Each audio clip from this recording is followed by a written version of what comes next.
आप हमारी शादी में जरूर आइएगा। बहुत प्यारी जोड़ी है तुम दोनों की, जैसे दोनों एक दूसरे के लिए बने।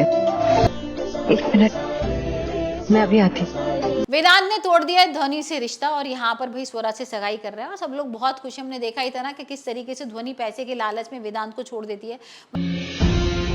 कितना बड़ा हो गया ना हमारा बेटा रुद्र जी, शादी हो रही है उसकी। बहुत अच्छी लड़की चुनी है आपने वेदांत के लिए। मतलब वेदांत की माँ आती है और उसको 40 लाख रुपए का लालच देती है और बोलती है कि तुम वेदांत को किसी तरह सगाई के लिए राजी कर लो, यहाँ पर उसको छोड़ दो।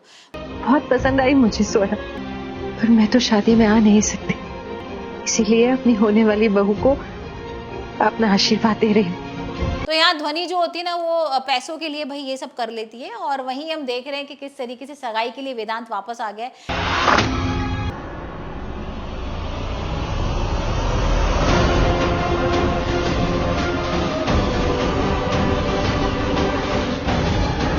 लेकिन यहाँ पर ना स्वरा थोड़ी रुक जाती है और पूछती है कि ऐसे तो नहीं तुम किसी के कहने पर यहाँ मुझसे शादी करने वाले हो और किसी के कहने पर सगाई कर रहे हो?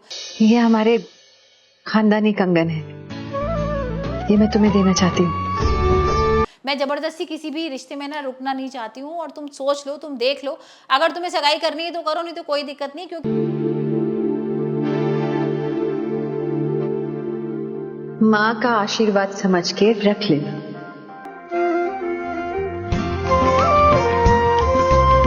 यहाँ पर वो श्लोक की सगाई तो कराई देती है।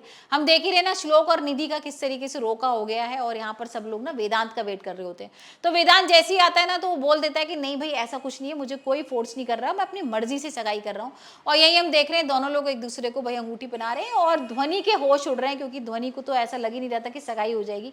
वही हम देखेंगे कि वेदांत की माँ ने ना ध्वनि के लिए एक लड़का ढूंढ लिया जो कि ड्राइवर है। अब ये देखकर ना सब लोगों के होश उड़ जाएंगे और ध्वनि यहाँ पर इतनी जल रही होती है ना कि बोल देती कि मैं शादी करने को तैयार हूँ, मुझे कोई दिक्कत नहीं है। और वेदांत ये सुनकर ना बड़ा शौक हो जाता है कि इसने हाँ कैसे कर दिया, लेकिन यहाँ पर वो उसको जलाना चाहती है ना। वही हम देख रहे हैं कि मेहंदी की रस्म वगैरह चल रही है और यहाँ पर ध्वनि अपनी चाल चलने को तैयार है क्योंकि हमने देखा था ना ध्वनि ने कहा था कि भाई मैं सगाई तक तो ठीक है लेकिन शादी तो मेरी वेदांत से होगी। और यहाँ पर क्या करती है कि कपड़े उपड़े चेंज करने के लिए स्वरा आती है तो अचानक से वेदांत भी आ जाता है और वेदांत को यहाँ पर ध्वनि पकड़ती है और बोलती है कि ये बताओ मेरी आंखों में देखो तुम्हें क्या दिख रहा है, प्यार दिख रहा है ना? तो यहाँ पर वेदांत बोलता है नहीं मुझे धोखा दिख रहा है। तो यहाँ बुरी तरीके से भाई वेदांत टूट चुका है और अब ध्वनि से भाई नफरत करता है।